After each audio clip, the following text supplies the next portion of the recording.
Hi all, today I will be showing you a guitar from my past, which obviously I still have, and this is the oldest guitar I probably still own, and it might surprise you, but let's get on with it. Right, so let's open the case and see what is in the case. Well, it's the guitar that I've listed in the title, which gave it away. But anyway, look, have a look at this. Isn't it a beautiful guitar?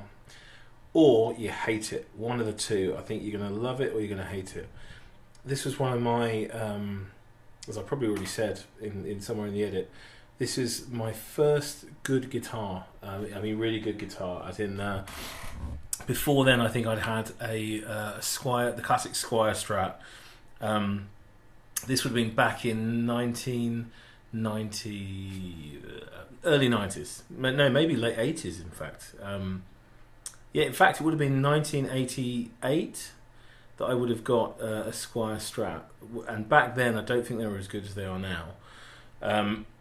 So, then, after a few years, I went for a bit of an upgrade and went for a BC Rich Bitch, which was cool at the time, although it was shocking pink.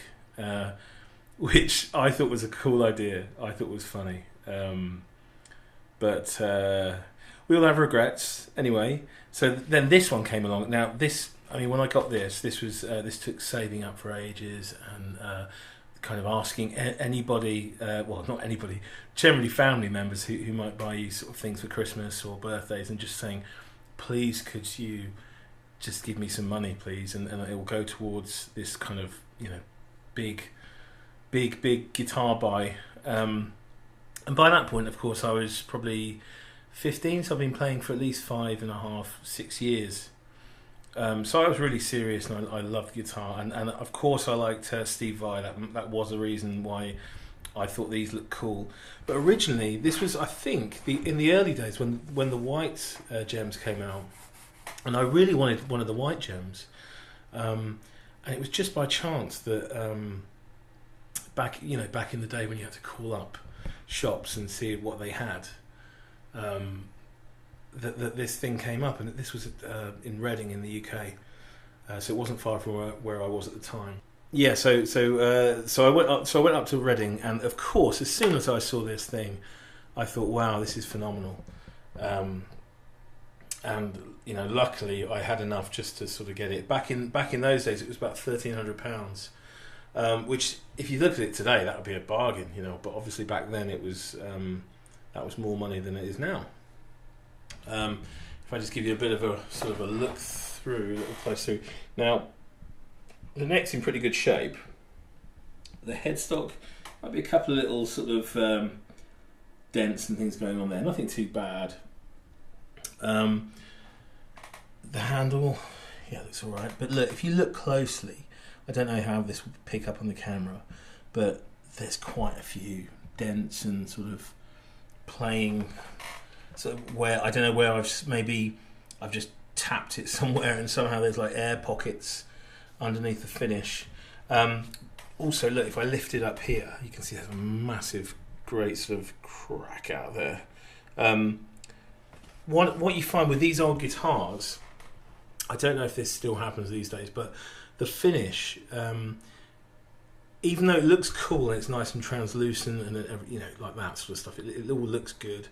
Once you do hit it, you sort of end up taking chunks out of the finish. I mean, it's really easy to kind of like really take a chunk out of it without. I don't know what I'm saying. I'm sorry. This shows my inexperience. Trying to hold a camera and talk, you know, that's doing two things at once. That's difficult for me. Okay, so let's zoom in a bit more. You can see, hopefully, yeah, you can see quite a few cracks around there, but otherwise, I mean, it's not in terrible shape for how old it is. I read up on these just earlier today because, to be honest, I thought, well, I had my figures wrong. I thought there were 250 ever made. I think, if I'm just going to quickly check same time, I think I'm wrong again. So wait a minute. So it says, okay, this is by, I'll put a link to the description where I got this information from, but this is saying there's only 366, so more than I thought were made, but still 366 is not many. So this is quite collectible.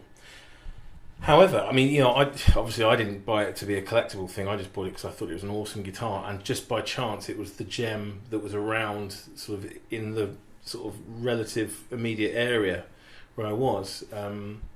Obviously, things have changed so much now with the internet. Things would be so much easier to get hold of now, I guess. But this was pre-internet days. So what I'm going to do, I mean, obviously you've seen it quite a bit there. I don't know, detail-wise, pickup-wise, these are the old PAF or PAF. I'm not sure what you should call them. I call them PAF pickups. The middle one's a Jem single. That's all it's called. It's pretty nondescript. This is another PAF as well. I find with I like these pickups. I think they're lower output than maybe some of the newer stuff that comes out. I might be wrong, but just from my ear, I think it's either that or just over time they've lost some of their output. But either way, I think they're a bit less output, which I like. I think it sort of lets the guitar, maybe it lets the guitar shine through a bit more. So it's not just like an overpowered pickup that, you know, basically makes anything sound the same that runs through it. You've got the scalloped top 4 frets there, which is quite cool. I just think these guitars are really cool. I still think they're really cool. I'm not going to change my mind on that. I think they're awesome guitars.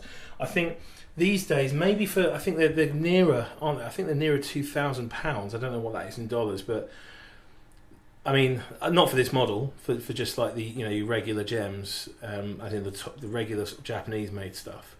To me, that's quite a lot of money for what it is. Maybe I don't know. I'm saying it and I'm thinking about it and I'm thinking, I don't know, maybe it isn't. I don't know. I feel like some companies these days are charging a lot for not as much as I think back in the day when this was £1,300. Obviously, that was, the value was different then. It would be worth more now. I thought this was a top of the line type guitar, whereas some of these newer things, I'm not so sure they're worth it.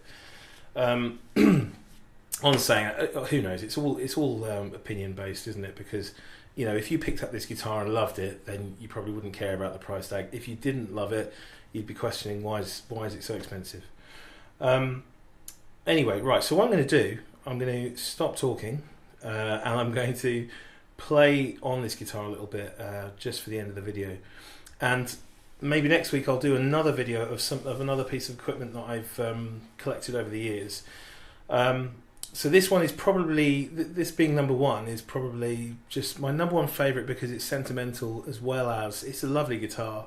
The only downside is, of course, is that being a Steve Vai model, it makes people think that you're Steve Vai or you're trying to be Steve Vai. And of course, I was influenced by Steve Vai. There's nothing wrong with that. But at the same time, I don't want to be Steve Vai. I might have wanted to be when I was younger. But I think these days I still, you know, I'm happier to try and be myself. But this is a gorgeous guitar, so this is probably why you don't see them in every video I do, because it tends to kind of get the attention of, oh, this guy's going to be as good as Vi or something. Where of course I'm not. But there we go. Anyway, here comes some music.